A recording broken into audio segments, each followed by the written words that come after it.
I'm Joyce Williams, and I thought I had my life figured out.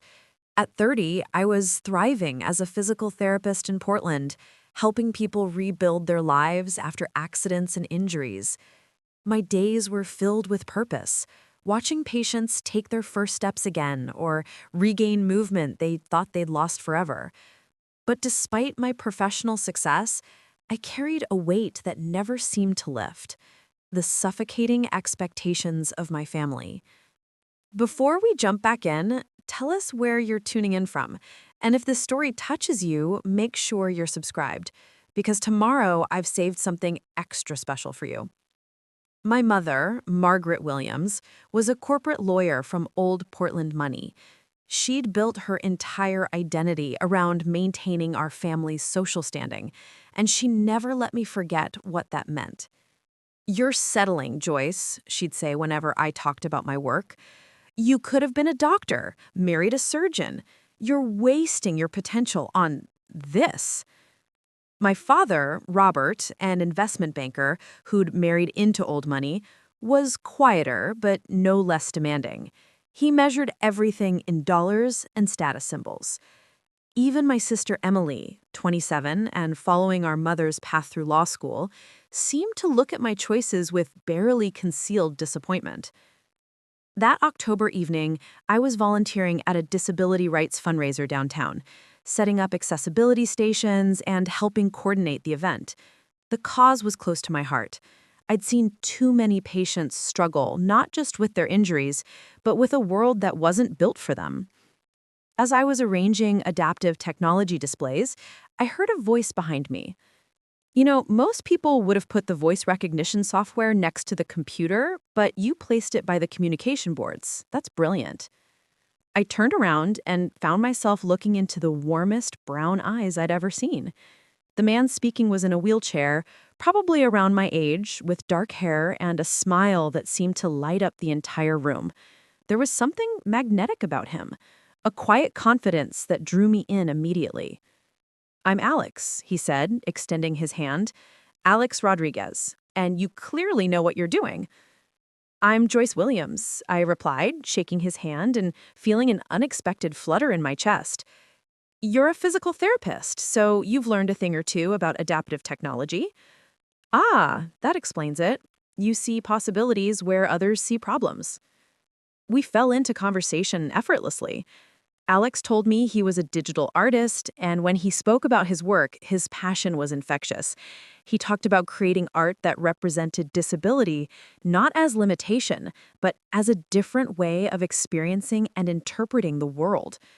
Most people think disability art has to be inspirational porn, the whole overcoming obstacles narrative. But I create art that says we don't need to overcome anything. We need the world to catch up to us.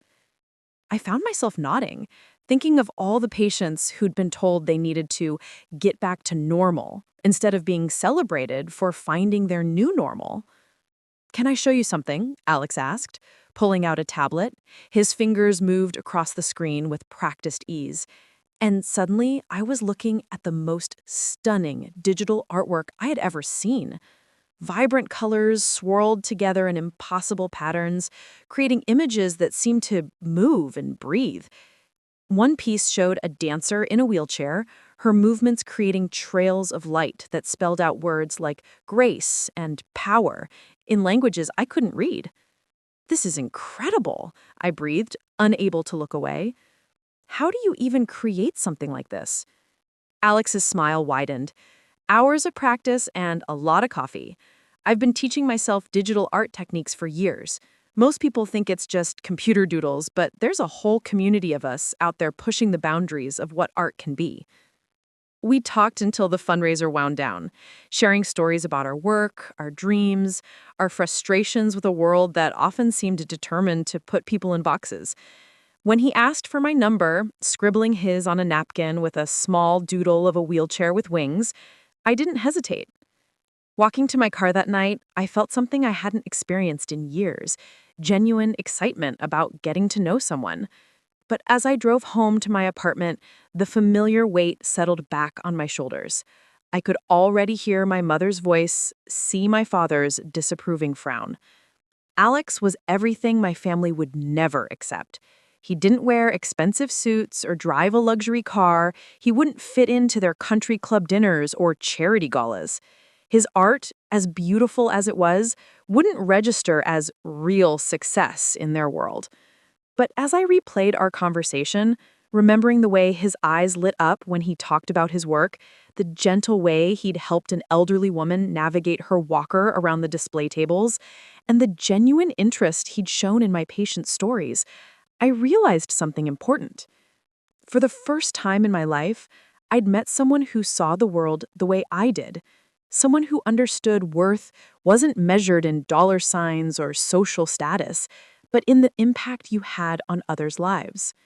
My phone buzzed with a text from Alex. "Thank you for tonight, Joyce. Looking forward to that coffee. P.S. You're going to change a lot of lives in that clinic of yours." I smiled, saving his number in my phone. Whatever happened next, whatever battles I'd have to fight with my family, I knew one thing for certain. Alex Rodriguez had just changed my life, and I wasn't about to let that slip away. 3 months later, I was falling in love, and it terrified me. Alex and I had settled into a rhythm that felt as natural as breathing. Tuesday evenings at Powell's Books, getting lost in the art section and debating the merits of different digital media. Friday nights cooking together in his accessible kitchen where he would teach me to make Puerto Rican dishes while I attempted to share my grandmother's terrible casserole recipes. Weekends exploring Portland's galleries and food trucks, Alex pointing out accessibility features I'd never noticed, while I shared stories from my physical therapy practice. The more time I spent with Alex, the more I understood how wrong everyone's assumptions about him were. He wasn't someone who needed taking care of. He was someone who took care of others. When we'd encounter someone staring or making ignorant comments, Alex would respond with humor and grace that left people embarrassed by their own prejudices. He called it education through charm. You catch more flies with honey. And all that. But it wasn't just his resilience that drew me in. It was his talent, his intelligence, his way of seeing beauty in things others overlooked. He'd created an entire online presence around his digital art, operating under the pseudonym Wheels Vision.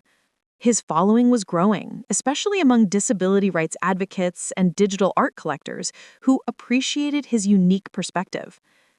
"I keep my real name separate for now," he explained one evening as he showed me his latest piece, a stunning landscape where the trees grew from wheelchair wheels instead of roots. The piece was breathtaking, like everything he created. I was constantly amazed by his ability to transform everyday experiences into visual poetry that spoke to universal truths about human resilience and beauty.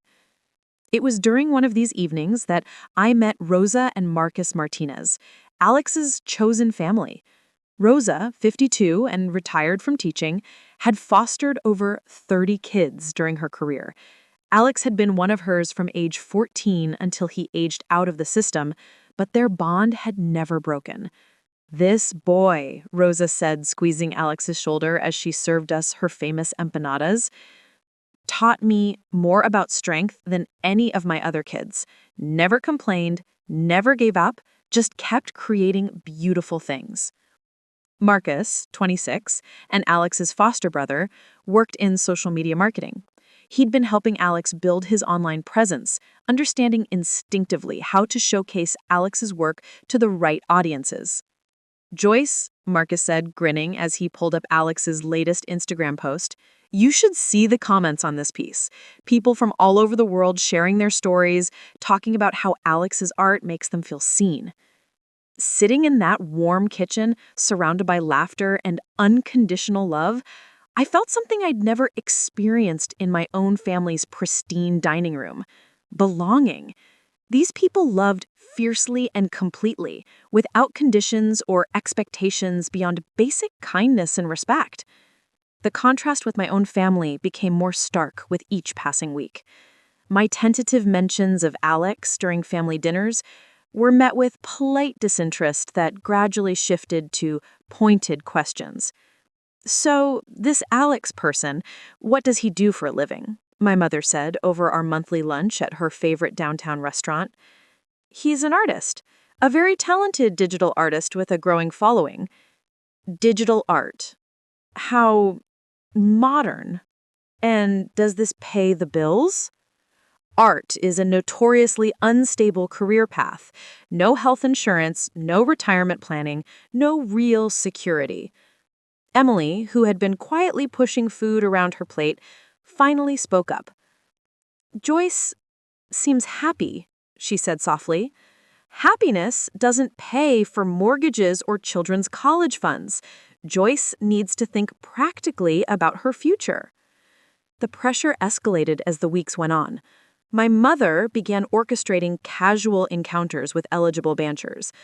Dr. James Patterson. Telling and preparing this story took us a lot of time, so if you are enjoying it, subscribe to our channel.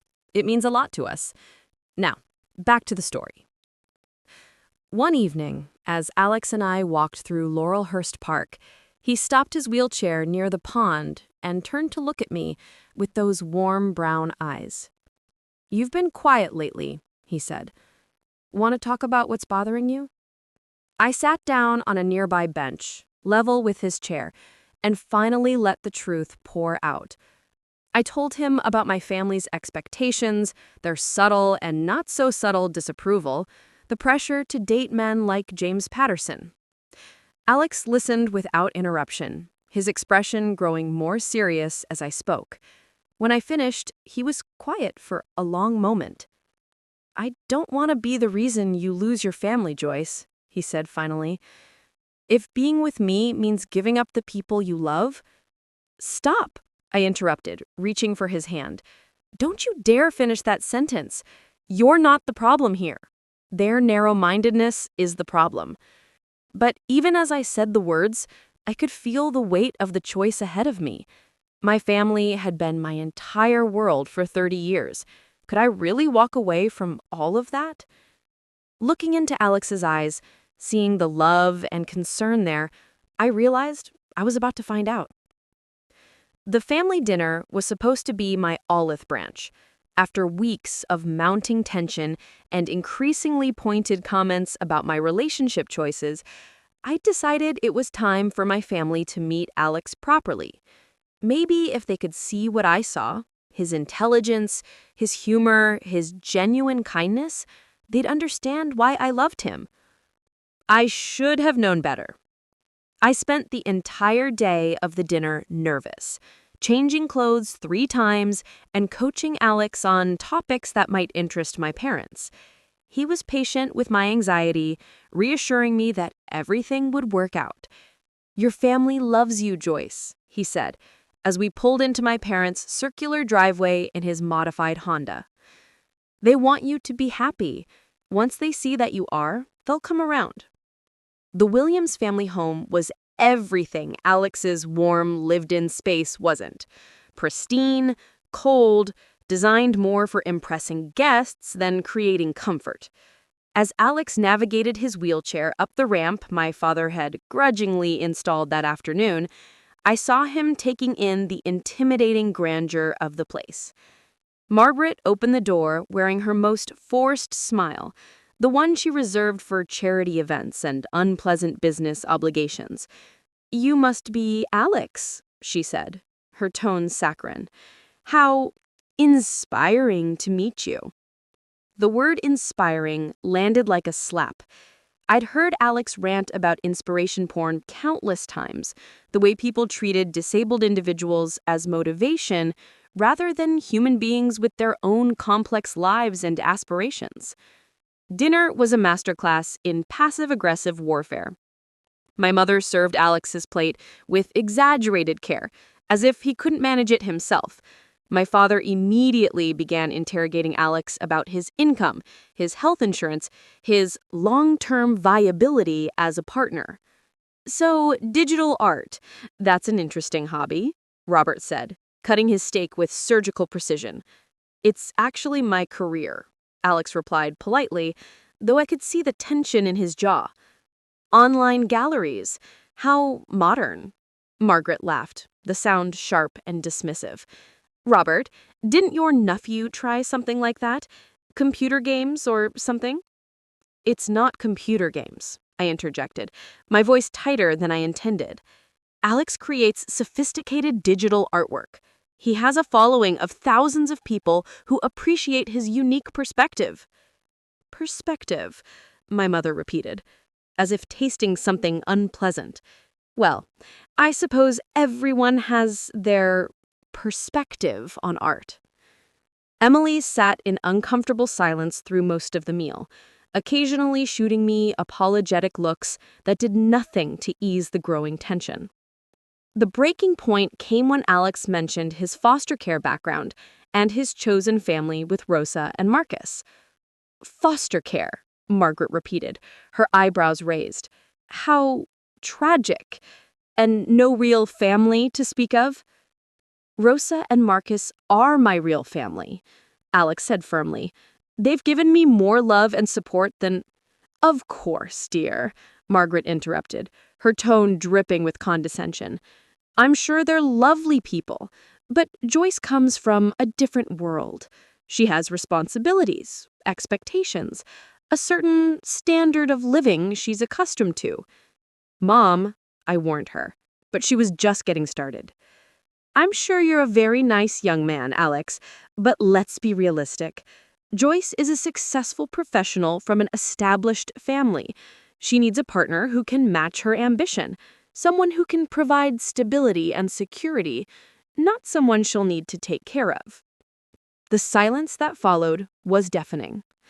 I watched Alex's face transform, the easy confidence I loved so much cracking under the weight of my mother's cruel words. I see, he said quietly. And you think I can't provide those things because I'm disabled? I think, Margaret replied, her voice ice cold, that you have limitations that would inevitably become Joyce's burden. She deserves better than a lifetime of compromise. That's when I exploded. How dare you? I stood up so fast my chair nearly toppled. How dare you sit there and judge Alex based on your ignorant assumptions? He's more successful, more talented, more kind than any of the men you've tried to set me up with. Joyce, please, my father began. No, I'm done pretending this is about anything other than your prejudice. You took one look at Alex's wheelchair and decided he wasn't worth your respect. You didn't ask about his art, his accomplishments, his dreams. You just saw disability and assumed burden. Margaret's mask finally slipped completely. You're throwing your life away on someone who will always need special accommodations, special care. You could have anyone. Dr. Patterson is interested, the Morrison boy from the country club. I don't want anyone else, I said, my voice breaking. I want Alex. I love Alex. And if you can't accept that, if you can't see what an incredible person he is, then that's your loss. Alex reached for my hand, squeezing gently. Joyce, maybe we should go. Yes, maybe you should. And Joyce, when you're ready to stop this foolishness and think about your future rationally, you know where to find us. We left in silence, Alex's Honda feeling like a sanctuary after the toxic atmosphere of my family home. It wasn't until we were parked outside his apartment that either of us spoke. I'm sorry, I whispered, tears finally spilling over. I'm so sorry they treated you like that. Alex was quiet for a long moment, staring at his hands. You know what the worst part is? I've dealt with ignorance and ableism my whole life. I'm used to it. But watching it hurt you, that's what I can't stand. They're wrong, I said fiercely, about everything, about you, about us, about what I need. Are they? Alex asked, his voice smaller than I'd ever heard it. Maybe they're right that you deserve someone without complications, someone who can give you the life you're used to. Stop, I interrupted, turning to face him fully. Don't you dare let their poison get into your head. You are not a burden. You are not a compromise. You are the best thing that has ever happened to me. We held each other in that car for a long time. Two people against the world, already knowing that the battle lines had been drawn. My family had shown their true colors, and now I had to decide what I was going to do about it. But looking at Alex, seeing the strength and dignity he maintained even after being publicly humiliated by the people who were supposed to love me, I realized the choice wasn't as hard as I thought it was. Sometimes love means choosing who you want to become over who you've always been. The week following the disastrous dinner felt like emotional warfare. My phone buzzed constantly with messages from my family, each one designed to wear down my resolve. My mother sent long texts about my poor judgment and how I was breaking her heart. My father left voicemails about practical concerns, health insurance, financial stability. What would happen if I needed to be Alex's caregiver? Even Emily tried to play peacekeeper, sending careful messages about how the family just wanted what was best for me. The campaign reached its peak when my mother orchestrated a coffee meeting with Dr. James Patterson. I arrived at the trendy Pearl District Cafe to find him already waiting, looking every inch the successful surgeon in his perfectly pressed shirt and confident smile. "Joyce," he said, standing to greet me, "you look beautiful as always." James was everything my family wanted for me: accomplished, financially secure, socially connected, conventionally attractive. He spoke about his successful practice, his recent purchase of a downtown condo, his plans for the future. On paper, he was perfect, and I felt absolutely nothing. "James," I said carefully, "you're a wonderful person." But you're confused right now, he interrupted smoothly. Your mother explained about this artist you've been seeing. I understand the appeal of something different, something that feels rebellious. But at some point, you have to think about your future practically. The condescension in his voice made my stomach turn. My future is my choice to make. Of course, he said, that practiced smile never wavering. But wouldn't you rather build that future with someone who can truly support you? Someone without complications? I left the cafe without finishing my coffee, James's voice calling after me as I walked away. The encounter only reinforced what I already knew. I didn't want safe and practical. I wanted real and transformative. I wanted Alex. But Alex was struggling too. The dinner had shaken him more than he wanted to admit. I found him in his studio that evening, working on a digital piece with an intensity that bordered on frantic. "Hey," I said softly, not wanting to startle him. He looked up from his tablet, and I could see the doubt in his eyes. "Hey, how was coffee with Dr. Perfect?" "Boring," I said honestly, and completely wrong. He saved his work and turned his chair to face me. "Joyce, I've been thinking. Maybe your parents have a point. Maybe I am holding you back from the life you're supposed to have." "What life is that?" I asked, settling onto the couch beside him. "The one where I marry someone I don't love because he has the right credentials? Where I spend my evenings at country club dinners instead of here, watching you create something beautiful? Where I pretend to be happy while slowly dying inside?" "You wouldn't be slowly dying inside," Alex said quietly. "You'd be secure, comfortable.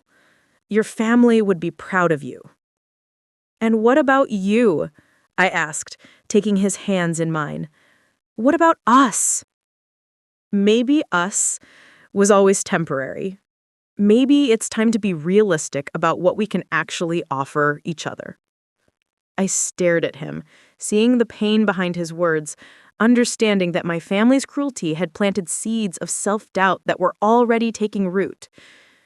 "Alex Rodriguez," I said firmly, "look at me." He met my eyes reluctantly. "Do you love me?" "Of course I love you. That's why I want what's best for—" "Do you love me?" I repeated. "Yes," he whispered. more than I've ever loved anything. And I love you more than my family's approval, more than social expectations, more than the comfortable life I could have with someone like James. I love your art, your passion, your strength, your humor, the way you see possibility where others see problems. I love the future we could build together. Tears were streaming down both our faces now. But your family. My family is wrong, I said fiercely. About you, about us, about what makes a life worth living. They're so obsessed with appearances and status that they can't see what actually matters. Alex was quiet for a long moment, studying my face as if memorizing it. I have something for you, he said, finally, wheeling over to his desk. He picked up a small, wrapped package, his hand shaking slightly as he held it out to me. Inside was a custom piece of digital art printed on canvas. A stunning image of two figures dancing, one in a wheelchair, surrounded by swirls of color that form the words forever and always, in script so beautiful it looked like calligraphy. I designed this over the past few weeks, Alex said, his voice gaining strength. It's us, Joyce. It's our story, our dance, our future, if you want it. He reached into his pocket and pulled out a simple silver ring set with a small diamond that caught the studio light like captured starlight. I know I can't offer you everything your family thinks you deserve, Alex continued, moving his chair closer to where I sat. I can't promise a mansion or a country club membership or the kind of conventional success they value. But I can promise you love, adventure, partnership, and a life filled with art and meaning and chosen family who will celebrate our happiness instead of judging it. My heart was pounding so hard I could barely breathe. Alex Rodriguez, Alex said, taking my hand, will you marry me? Will you choose us over them? Looking into his eyes, seeing the love and hope and determination there, I realized the choice had never been difficult at all. I'd been making it every day for months, choosing Alex over my family's expectations, choosing authenticity over approval, choosing love over fear. Yes, I said, laughing through my tears. Yes, 1,000 times yes. He slipped the ring onto my finger, and I pulled him close, kissing him with all the joy and relief and absolute certainty flooding through me. So what now? Alex asked when we finally broke apart. Now we plan our future, I said, admiring the way the ring looked on my hand. Our way, with our chosen family, without asking permission from people who don't understand what we have. Your family won't approve. Then they'll have to learn to live with disappointment, I said, surprised by how strong my voice sounded, because I'm done living my life for their approval. That night, we called Rosa and Marcus, who whooped in joy and immediately began planning an engagement party. We called my friend Sarah from work, who cried happy tears and offered to help with wedding planning. I didn't call my family. For the first time in my life, I didn't need their permission to be happy. And it felt absolutely liberating. Our engagement party was supposed to be a celebration of new beginnings, surrounded by the people who actually love and supported us. Rosa had insisted on hosting it at her house, transforming her living room and backyard into a warm, welcoming space filled with flowers from her garden and photos of Alex throughout his years. Marcus had created a playlist that mixed salsa music with indie rock, and the smell of Rosa's famous empanadas filled the air. Alex's friends from the digital art community came, along with several of my colleagues from the physical therapy clinic. It was exactly the kind of intimate, joyful gathering we wanted. People who celebrated our love instead of judging it. I should have known my family wouldn't let us have our happiness in peace. We were halfway through the evening, Alex showing his art portfolio to Dr. Sarah Chen from my clinic, when I heard the unmistakable sound of expensive heels clicking up Rosa's front walkway. My stomach dropped when I recognized my mother's voice through the screen door. I believe this is the address, Margaret was saying to someone. My father and Emily, I realized with growing dread. Rosa answered the door, her warm smile faltering when she saw the three well-dressed strangers on her porch.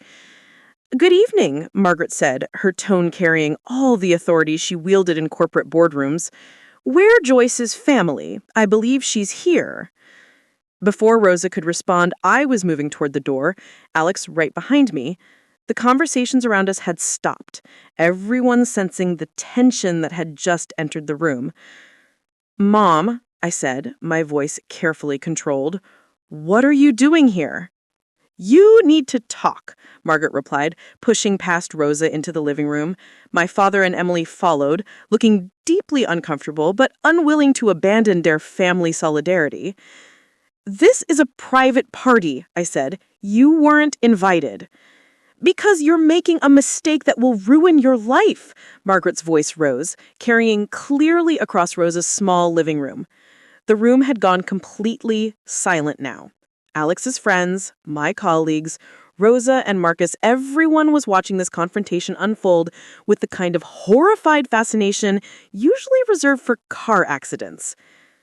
Joyce, Emily said quietly, maybe we should discuss this privately. No, Margaret cut her off, her lawyer instincts taking over. This has gone on long enough.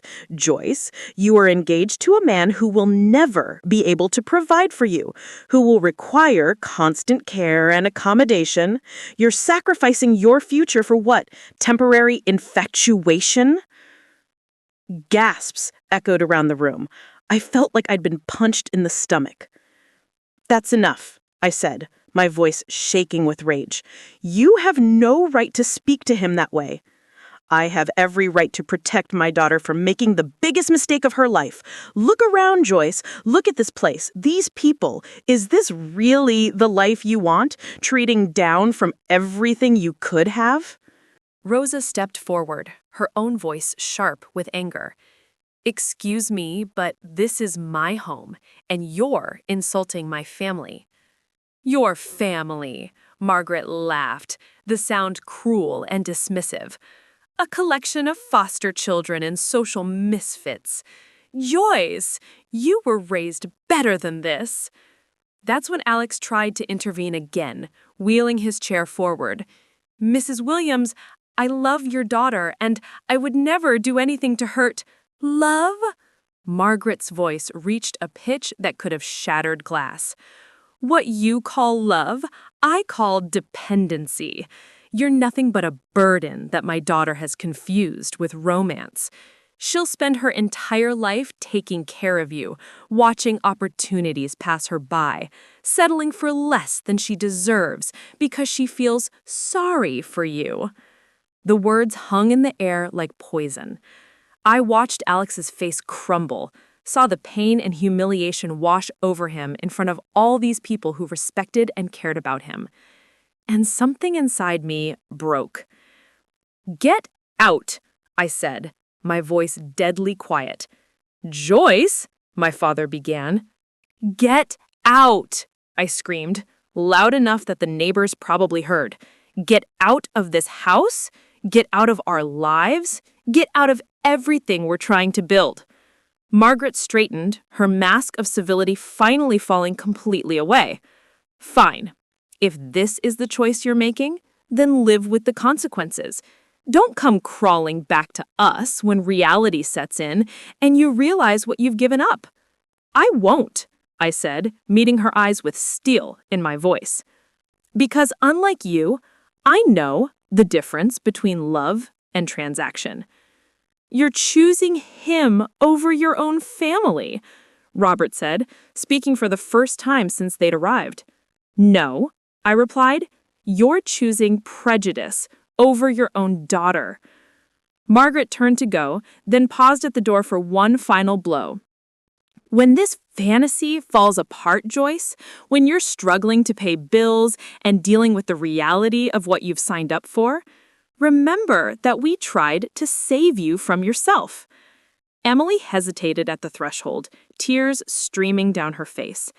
Joyce, Go with them, Emily, I said, my heart breaking as I watched my sister choose family loyalty over what she knew was right. Make your choice. After they left, the silence in Rosa's living room was deafening. I stood there, shaking with rage and humiliation, acutely aware that everyone we cared about had just witnessed my family publicly destroy the man I loved.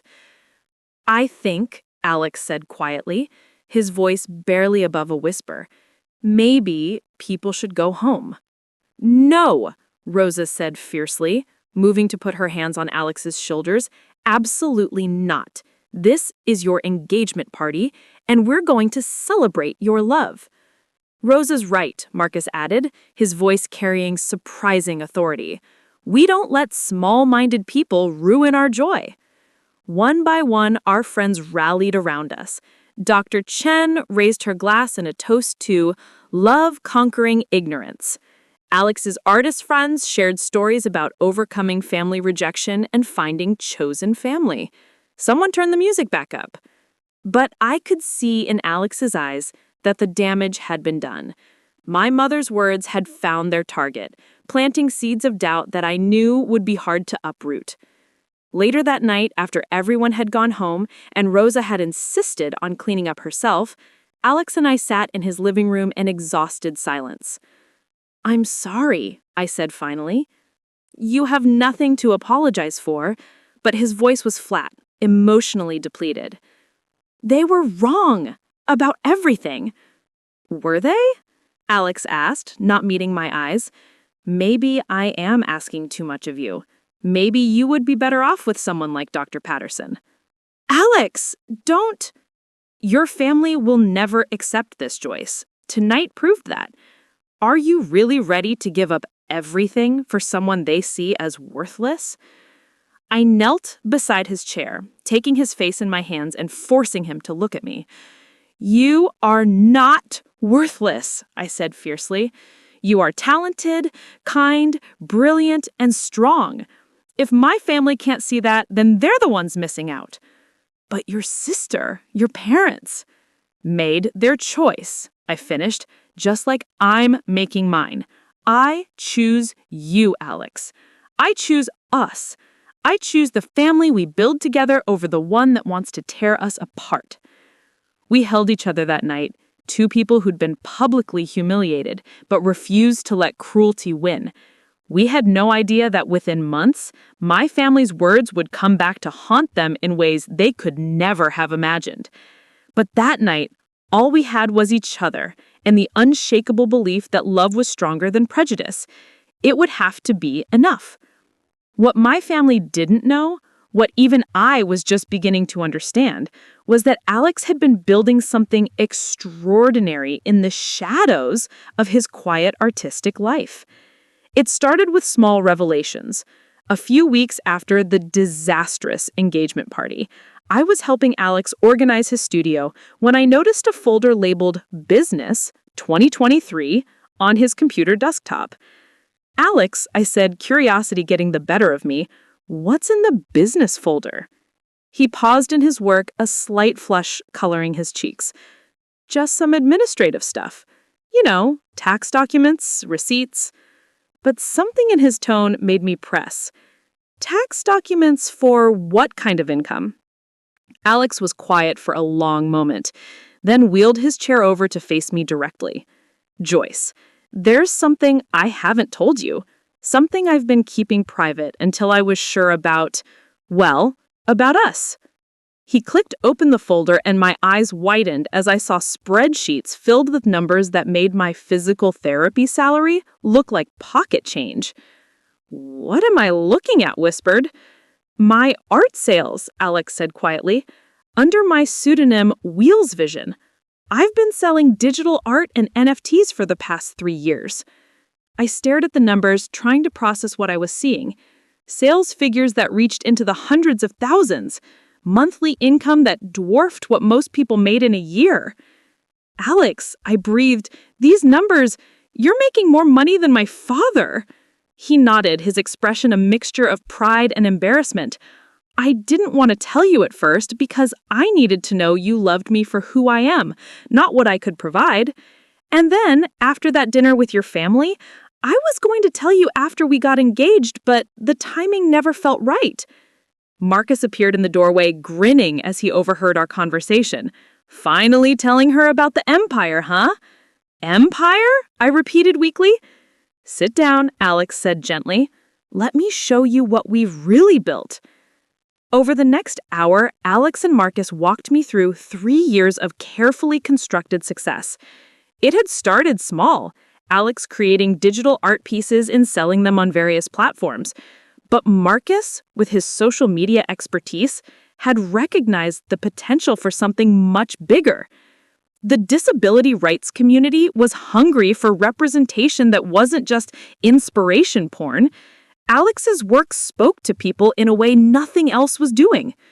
The Wheels Vision account had over 200,000 followers. Each post garnered thousands of likes and comments from people around the world sharing how Alex's art made them feel seen, understood, powerful. This piece, Alex said, clicking on a digital painting of a woman in a wheelchair dancing in the rain, her chair leaving trails of light, sold for $15,000 as an NFT. The buyer was a collector in Japan who said it reminded her of her daughter.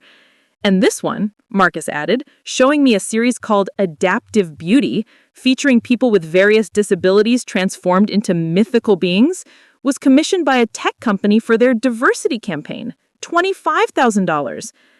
My head was spinning, but why keep it secret? This is incredible success. Alex's expression grew serious. Because I've learned that when people know you have money, their motivations change. I wanted to know that anyone who came into my life, especially romantically, was there for me, not for financial security. Plus, Marcus added with a knowing look, it's been pretty satisfying watching people underestimate him, especially your family. That stung, but I understood. You were protecting yourself from gold diggers. And from people who would suddenly find my disability less problematic if there was money involved. I needed to know that whoever I fell in love with saw my worth as a person, not as a bank account. I thought about all the times my family had dismissed Alex's computer doodles, all their concerns about his ability to provide for me, all their assumptions about his worth based on his wheelchair. There's more, Alex said quietly, pulling up another folder on his computer. I've been working with Rosa to start a foundation. We want to provide grants and resources for disabled artists who are trying to break into the digital art space. The foundation plans were detailed and comprehensive. Scholarship programs, mentorship opportunities, accessible art studios, marketing support. It was clear that Alex had been thinking beyond his own success to how he could lift others up. Alex, I said, my voice thick with emotion. This is incredible. You're not just an artist, you're changing the world. We're changing the world, he corrected, if you want to be part of this, if you're ready for what comes next. I thought about my family's cruelty, their assumptions about Alex's worth, their belief that I was throwing my life away. Soon, the whole world would know the truth about the man they'd dismissed. What comes next? I asked. Marcus grinned.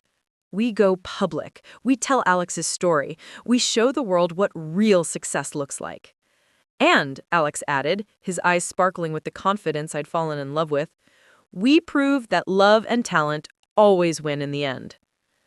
Looking at the evidence of Alex's incredible achievements, understanding the scope of what he'd built while enduring my family's prejudice with such grace, I felt a fierce pride mixed with anticipation. My family thought they knew what success looked like. They were about to learn how wrong they'd been about everything. 6 months later, the art world exploded. The Limitless collection launched on a Tuesday morning with the force of a cultural earthquake. Within hours of the NFT drop going live, every piece had sold, shattering records for disability-focused art and establishing Alex as one of the most successful digital artists of his generation. The final tally was breathtaking, $3.2 million in sales. But the money, as incredible as it was, wasn't even the most shocking part.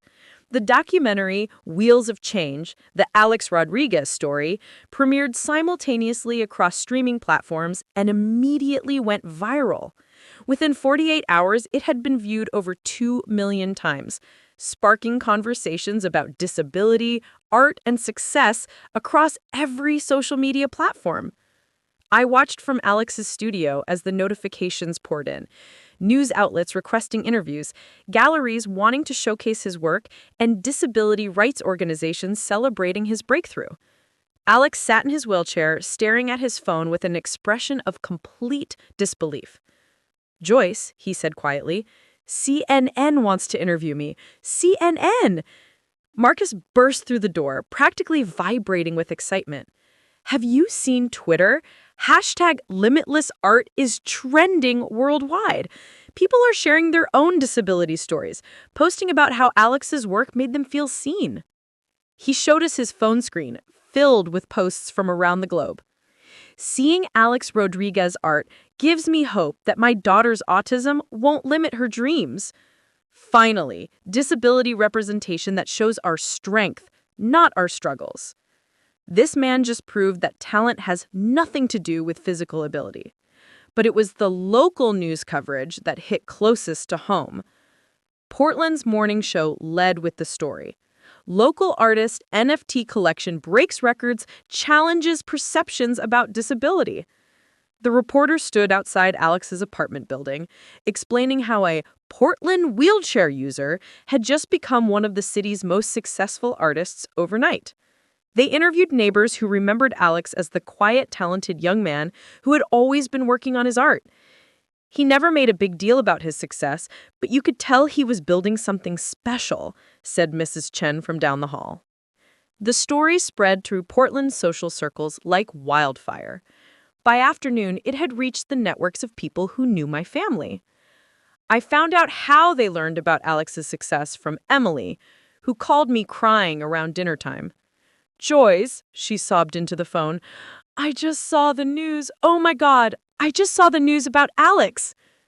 "Emily," I said, stepping out of the studio where Alex was doing yet another phone interview. "Are you okay?" "Mom and Dad," she choked out. "They're watching the news story right now. Mom keeps saying, 'That's Joyce's boyfriend,' over and over again. Dad hasn't said anything, but his face. Joyce, they look sick." I could picture it perfectly. My parents in their pristine living room, watching their daughter's worthless fiancé being celebrated as a groundbreaking artist and advocate, seeing the financial numbers they'd dismissed as impossible, hearing the respect in reporters' voices as they discussed Alex's impact on the art world. "What did they say?" I asked. "Nothing at first. They just stared at the TV.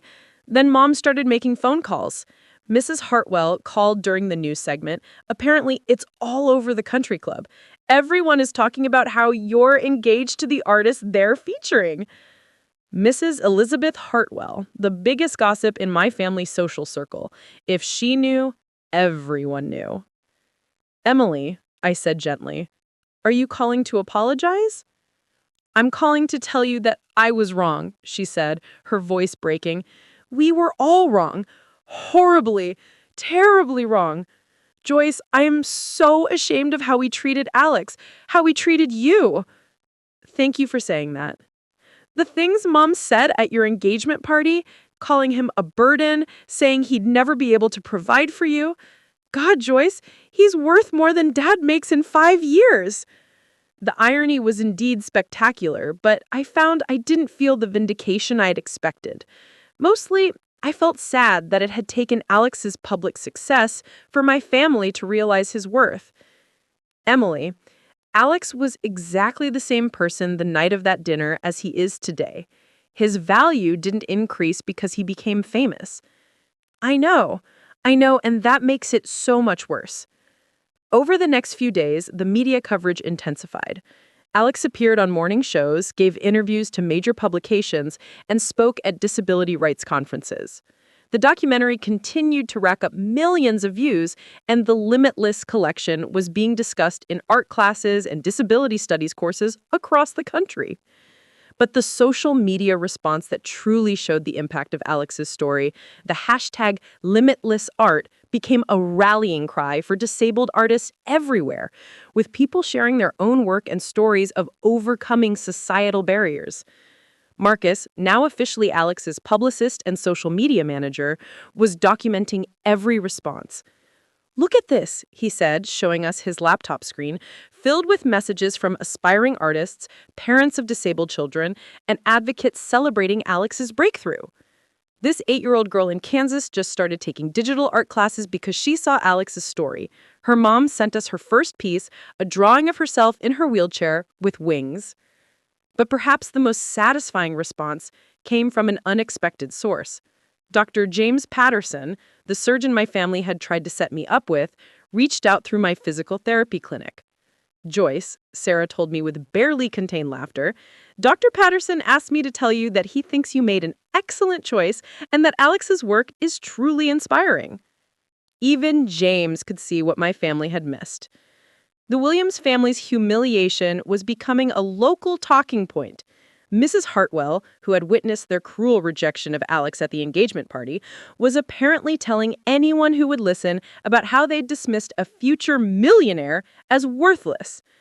"Your parents haven't left the house in 3 days," Emily reported during one of our increasingly frequent phone calls. "Mom keeps trying to draft a letter to you, but she can't figure out how to apologize for what she said without admitting how wrong she was about everything." And Dad?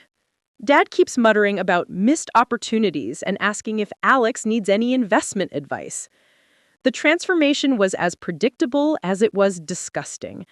The same people who had seen Alex as a burden were now calculating how they might benefit from his success. But Alex handled it all with the same grace and strength he'd shown throughout our relationship.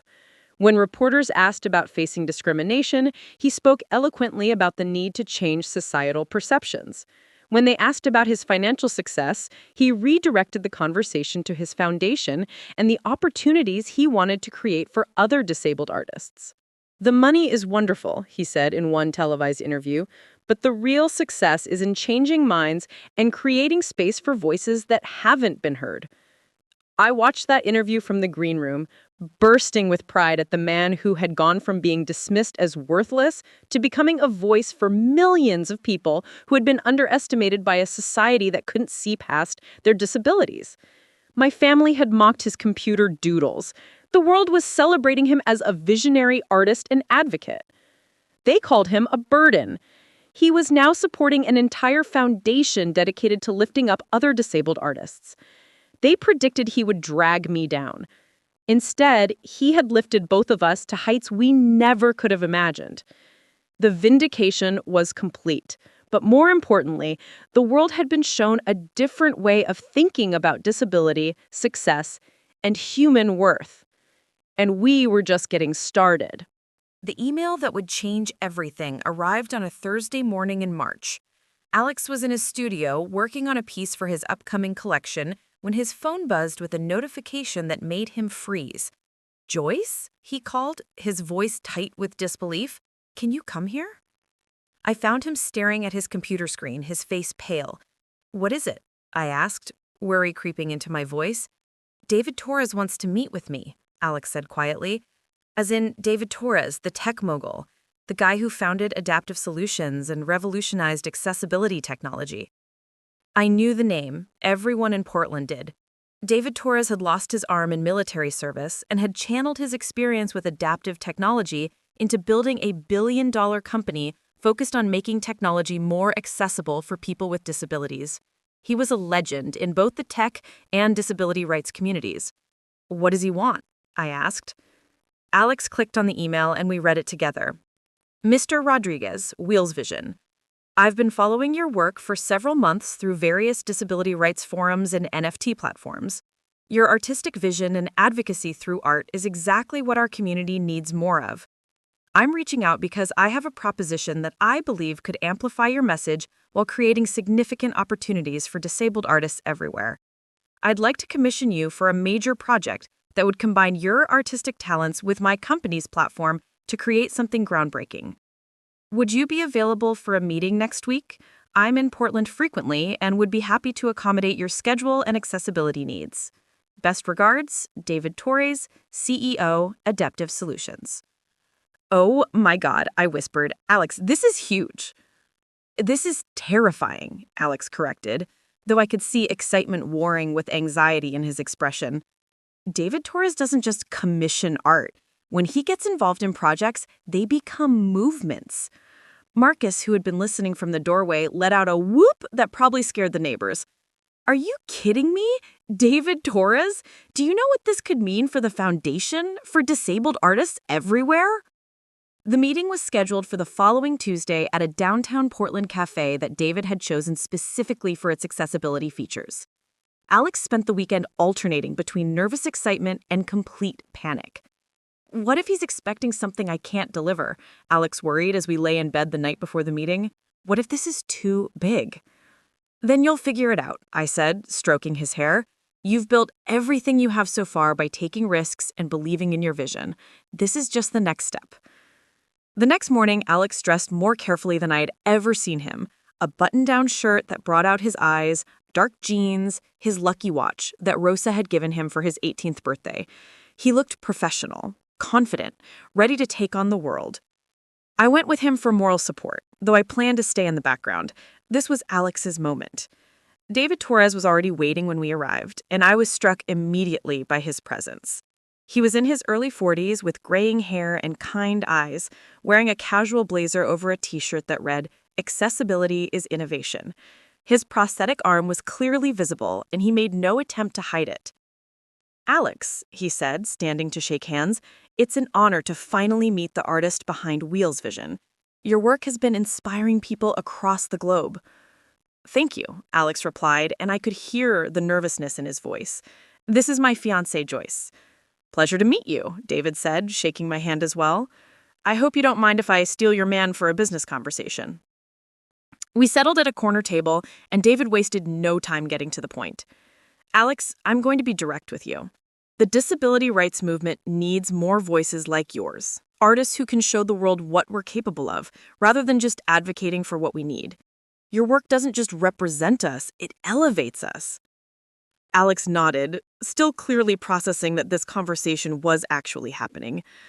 "What I'm proposing," David continued, "is a major NFT collection called Limitless. 50 pieces, each one showcasing different aspects of the disabled experience. Not the tragedy narrative society expects, but the innovation, creativity, resilience, and joy that come from our unique perspectives." "That sounds incredible," Alex said, his artistic excitement starting to overcome his nerves. The collection would launch with a major marketing campaign, museum exhibitions, and a documentary component. We're talking about a project that would reach millions of people and fundamentally change how society views disability. David pulled out his tablet and showed us concept sketches, marketing plans, and partnership agreements with major museums and galleries. "The financial component would be substantial," David said. "We're projecting sales in the millions, with proceeds supporting disabled artists through grants and residency programs." Alex's eyes widened. "Millions?" "Conservative estimate, 3 to 5 million for the full collection. Your artist fee would be substantial, and you'd retain significant rights to the work."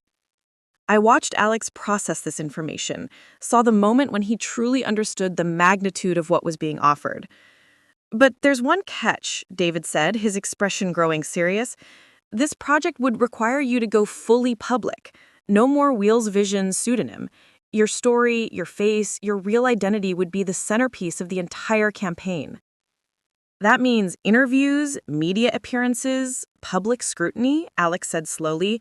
"It means becoming the face of a movement," David corrected. "It means using your platform to change minds and create opportunities for every disabled artist who comes after you." Alex was quiet for a long moment, and I could practically see his mind working through the implications. "Can I ask you something?" Alex said finally. "Why me? There are other disabled artists, other people who could represent this community." David smiled. "Because your work doesn't apologize for existing. It doesn't ask for pity or accommodation. It demands respect and celebrates our community's unique strengths. That's exactly the message the world needs to hear." Plus, David added with a knowing look, I've heard you've had some experience with people underestimating you based on their assumptions. This project would be a pretty spectacular way to prove them wrong. I saw Alex's jaw set with determination, and I knew he was thinking about my family, about everyone who had ever looked at his wheelchair and seen limitation instead of potential. When would we start? Alex asked. Immediately, if you're interested. The collection would launch in 6 months, with the documentary premiering simultaneously. It would be intense, demanding, life-changing work. And it would make Alex famous, I said, speaking for the first time since introductions. Internationally famous, David confirmed. This isn't just about art sales. This is about cultural impact. Alex's story would inspire millions of people and change how the world thinks about disability and success. Alex reached for my hand under the table, squeezing gently. I need to think about it, he said. Talk it through with my team. Of course, David said, pulling out a contract folder. Take all the time you need. But Alex, I want you to know, this project could change everything, not just for you, but for our entire community. After David left, Alex and I sat in the cafe in stunned silence. Holy shit, I finally whispered. Holy shit is right, Alex agreed. Joyce, if I do this, everything changes. Our privacy, our quiet life, everything. But think about the impact, I said, my excitement growing as I processed what we just heard. Think about all the disabled kids who would see your success and believe they could achieve anything.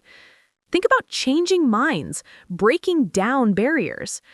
Think about your family finding out that the worthless artist they rejected is about to become internationally famous and worth millions, Alex added with a wry smile. The irony wasn't lost on either of us. My family had dismissed Alex as a burden, a limitation on my future. They were about to discover just how spectacularly wrong they'd been about everything.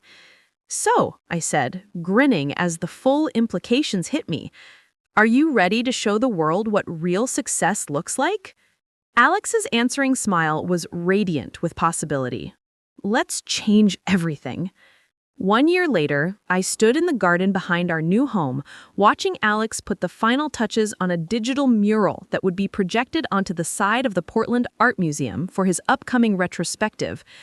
The house was everything we'd dreamed of. Accessible, beautiful, filled with light and love and the constant hum of creativity. How does it look? Alex called from his studio space, which took up most of what had once been the living room of the mid-century modern home we'd found in the hills above the city.